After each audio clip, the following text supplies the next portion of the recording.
Hello my doves, welcome back to Afrodite by Olympia. Today's video is going to be a foundation wear test. We are testing out the Tarte Face Tape Foundation. I have two shades in front of me here today. We've got 53G Deep Golden and 57G Rich Golden. Now we're going to be doing a shade comparison, demo, wear test and review. If you're interested in that, I suggest you keep watching. From the top, drop that, yeah, feel the funk, y'all, yeah, feel the funk, y'all, yeah, lay back in the cut, what's up, what's up?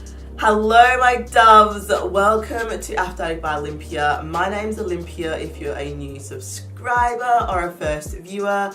I do videos here on YouTube about beauty and makeup available in Australia for deeper skin tones. I do upload every Wednesdays and Saturdays, so go ahead and hit that subscribe button if you want to be notified for when I upload. Now, we are going to get stuck into the face tape. So a little bit of controversy surrounding this foundation. Don't think I can realistically go through this video without mentioning it because apparently we asked for this. Apparently we asked for it, Tarte listened, and then they gave us this. So, okay, we'll see if it's any good.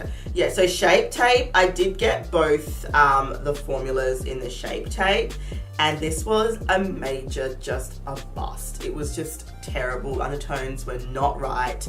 The formula was really weird, it did not last on my skin. All the undertones were basically red. It was just honestly kind of embarrassing. I'm not even gonna lie. So that was part of my project pan because I wanted to use it up, but I couldn't even get through it in my project pan, so a little sneak peek. But I thought, look, let me try it because I do like the Amazonian Clay foundation. So I want Tarte to be doing well, you know? So it's here, we're gonna get into it. So a little bit about this foundation. So it's supposed to be a brand new formula. There was some controversy because the hydration version of the old one I just showed you was the exact same, like the exact same ingredients as a previous foundation that they had that they obviously didn't use. So people were like feeling, you know, in their feelings about how, oh, you just basically remarketing a whole product for money and they're not even doing it right, you know, like it's a bit. Tarte has egg on their face, okay, like they really do. So yeah, a brand new formula inspired by their iconic shape tape concealer. This is a hypoallergenic, long-wearing, full coverage foundation which mattifies, hydrates and brightens up your appearance. So it comes in 50 shades with 5 undertones. So it is cruelty-free and vegan. Now, retails for $54 AUD at the tartecosmetics.com website, and on Sephora $54, same price. Now Sephora only have, like Sephora Australia only have 45 of those 50 shades available, so that's interesting. They don't seem to have any of the super deep shades, whereas the really deep shades you can find on the Tarte website. Honestly, if I was to purchase this again, I would go through the tartecosmetics.com website to purchase it because you can open it up, test it out, and if it's not your shade, you can send it back. It's a little bit of a pain in that I think you do have to pay for return shipping, but whereas here in Australia, if you went to Sephora, you don't have that option. Once it's open and used, you can't return it at all. Whereas if you go through Tarte website, you'll have that option, you know what I mean? Yes, okay. It's got really good reviews on the Sephora website. I'm a bit surprised. It's got 4 out of 4.5 stars. So let's get into the demonstration portion of this video. I have 2 shades. I'm going to swatch both shades, probably on my chest. I'll just, so this one is 53G Deep Golden.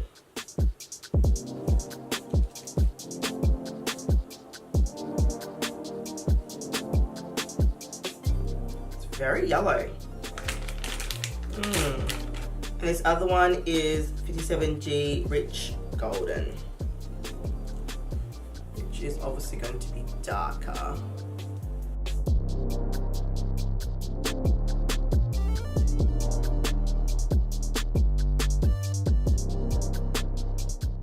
I might have to swatch these on my face to get an idea which one I'm going to use.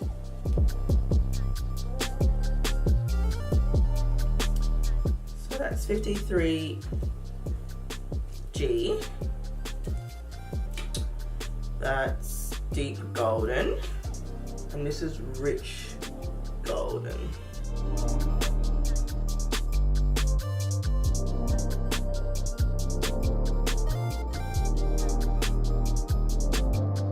Alright, I'm going to mix some of this together. That's it mixed together.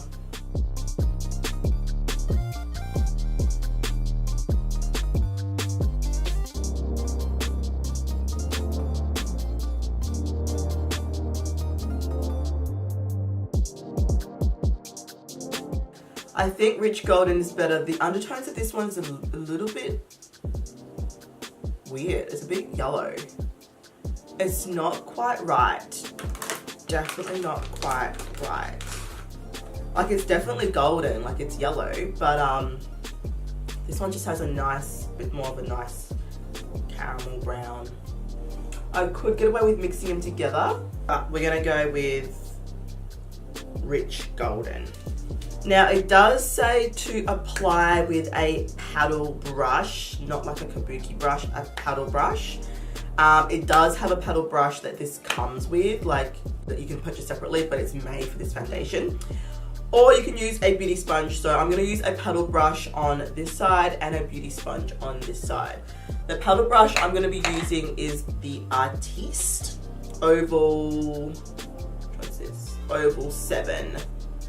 Could use the oval 9, oval 8. Yeah. We're gonna use the oval 8. I think that's gonna work out a lot better. Magical Moringa around the nose and T-zone, and the vitamin enriched face base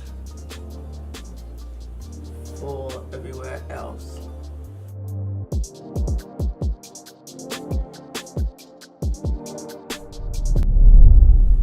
Alright, zoom you guys in a little bit.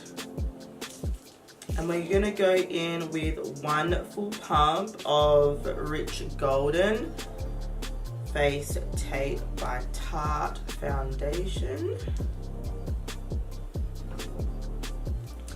Now it says just add, you could just keep adding pumps as you need. Like, it doesn't say there's any like limit or, you know, use a sparse or anything like that. So going in with my Artiste Oval 8. You know, with an oval brush, you want to use circular motions, and you should not lift the brush off of the skin. It is a buffing brush, and it's not made for tapping or stippling.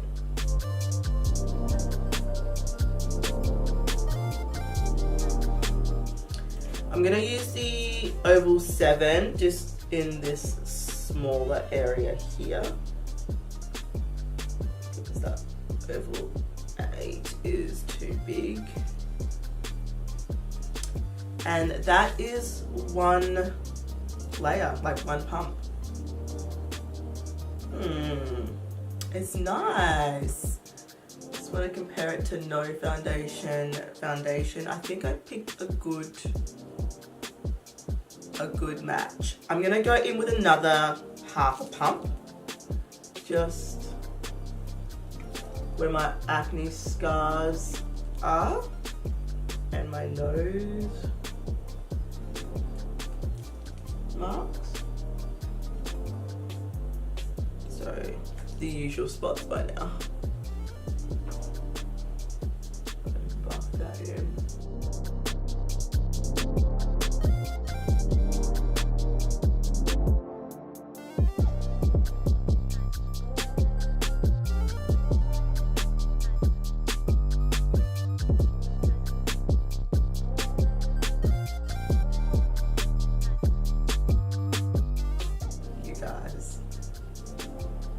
I really like that.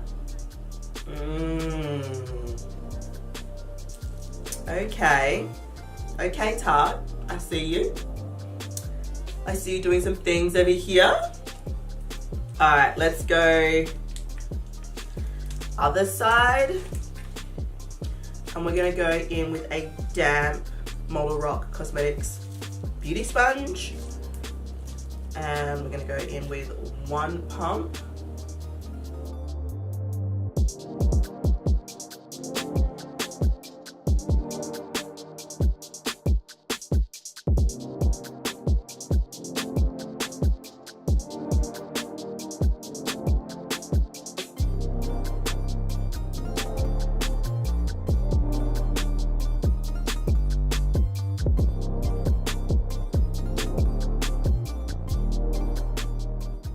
A little dark, I must say. Just a tad too dark, but still looks really rich. So that's a paddle side, paddle brush, and that's the Beauty Blender side. You guys, what do we reckon? Let me know what you think down below. I think I like the paddle brush side more. Maybe, I don't know. The sponge side looks really good though. All right, let's do our usual pan.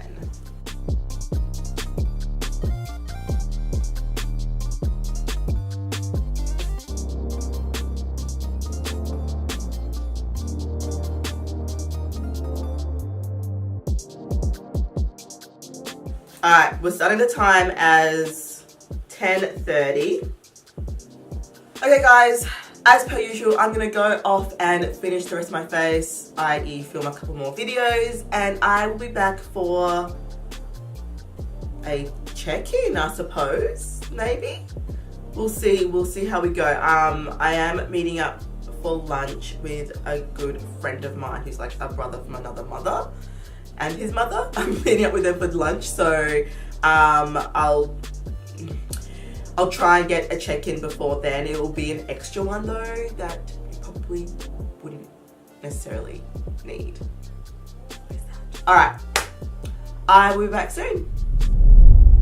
Guys, I'm just about to leave for my lunch shindig that I've got going on today.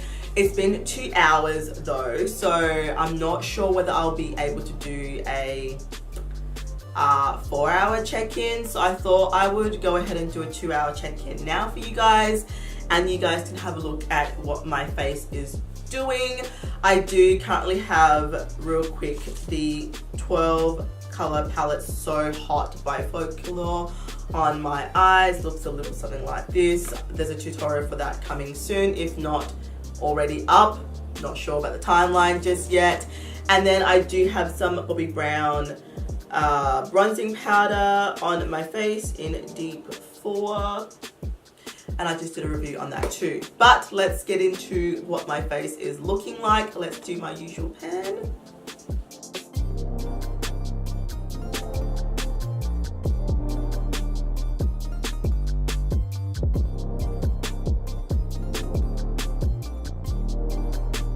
Okay, Honestly, there's no change. 2 hours, there's nothing. Nothing. Looks good. I don't think I've set it everywhere though. I think I might go ahead and do that. Fenty Beauty Pro Filter Instant Retouch Setting Powder in the shade Hazelnut. I'm going in with the Chi Large Powder Brush.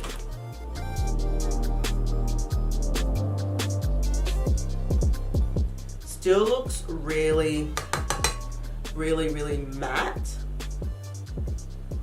I might go ahead and I was gonna do something. What was I gonna do? Oh, that's right. What I was gonna do. I'm gonna show you the time. 12:30. There's the time.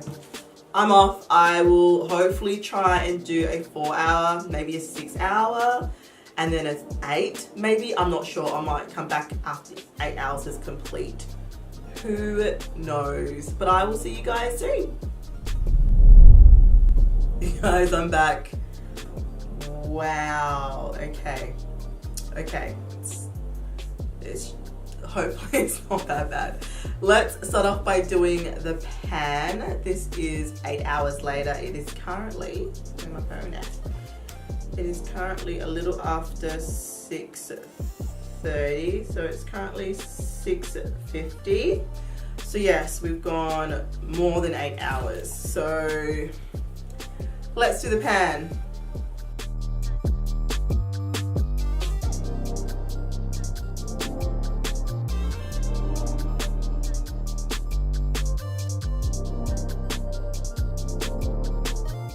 Okay guys, so let's move into the review portion of this video. If you're new here, I test out foundation and I ask a number of questions to work out a score of A, B, C, D or F, which is a fail.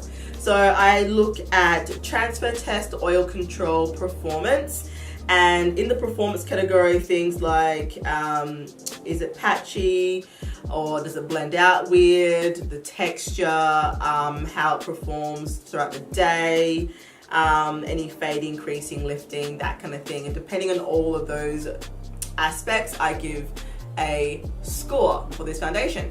So let's start off with transfer test. Now, I already know this test is gonna fail because I've been out and about today giving people hugs, and all those people I gave hugs to were all wearing white, so they now all have foundation stains on their white shirts.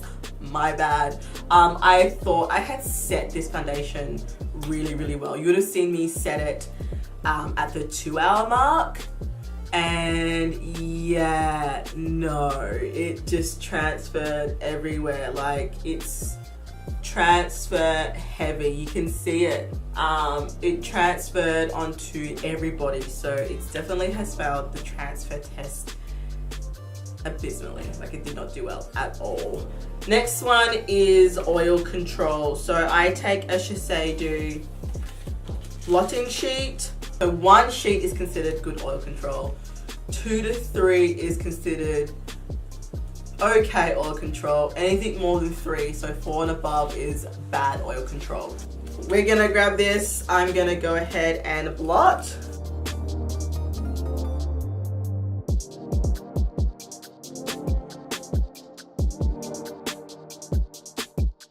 We have 2, let's call it 2 sheets. I would say that the oil control is okay. So it's not the best, but it's not really bad either. It's just okay. I will say, and an added kind of note to that is that I had to blot in areas that I wouldn't normally need to blot, which is really interesting. So I was oily all around here, my like eyebrows, all around my mouth, heaps on my chin, a shit ton on my nose and, you know, cheek area, which is where I normally get oil coming through, but not normally up here. So I don't know what's up with that. I don't know. So that's a first for me. Now we'll move on to performance. Okay, so In terms of applying it, using a paddle brush, I don't know why I don't use paddle brushes more often. I think because a lot of my foundations maybe are too watery for a paddle brush. Paddle brushes are really good for foundations that are thicker in consistency and require a more buffing motion to work into the skin. Paddle brushes are awesome. You get an awesome finish with a paddle brush. So the fact that this foundation recommends using a paddle brush is actually a positive for me. I don't use my Artiste brushes enough, and I was really excited to use it today. So in terms of application, I would give it an A, because applying it was really, really easy with a paddle brush. It looked really good with a sponge. It didn't, you know, skip or anything like that. It just went on really smooth. It did definitely feel like a moisturizer. Did it work with other products? I didn't have any issue putting products on top of it. It didn't lift with anything. Concealer went easy. I used the ColourPop concealer this time today instead of my Huda Beauty ones. I was just like, didn't really feel it, so I used ColourPop. But yeah, I didn't have any issues. Even when I was doing my makeup and I had to reapply concealer to kind of shape out the shadow, I didn't have any problems blending that on top of the foundation at all. So works well with everything else. And in terms of oxidization, it did not oxidize on me whatsoever. It stayed the same shade from application till now. Okay, let's have a closer look at my skin just to see if there's any fading, lifting, that kind of thing. Definitely some lifting and some fading around here. You would have seen me kind of tap that area before. That was because I was just testing to see if there was anything still there. It's definitely lifted around this area here and here. Has not separated, it's literally just lifted off. It must have come off maybe with the blotting sheet. Having said that, if I was to powder, it will probably come off with the powder as well, because the blotting sheets do have a kind of powder residue on them. I would probably expect that to happen with a brush if I was to reset it. Definitely some lifting around my chin for sure. Some fading around my mouth, but probably to do with food more than anything else. And that's about it. That's it. So yeah, there is some fading, there is some lifting, but there's no separation. Separation is quite clear. You'll basically see kind of it settling into fine lines and it cracking. That's what separation is. I don't see any separation at all. I do see a little bit more of my fine lines, but honestly, it's probably not even worth mentioning. Yeah. Okay, so putting all those together, okay oil control, lifting and fading, transferring all over everything. I'm gonna have to give this foundation a C, guys. I don't know. It doesn't wear very long. It looks beautiful once you've applied it, but you know, most of the time you're gonna be wearing foundation for prolonged periods of time, and it just doesn't cut it. It just doesn't cut it. It requires a lot of work and upkeep to keep it looking fresh, and the girl's a little lazy. So I like my foundation to do work for me, especially for the price that you pay for this foundation. Yeah, I wouldn't call it long lasting at all. One of its claims that it's long lasting, it's not long lasting. It's weightless, feels like a moisturizer, it's matte, does even out skin tone and things like that, but I would not call it long lasting. Anyway guys, that is the end of this video. I hope you enjoyed it, guys. Go ahead and subscribe, like, comment, all that good stuff, and I will see you pretties on my next video. Bye.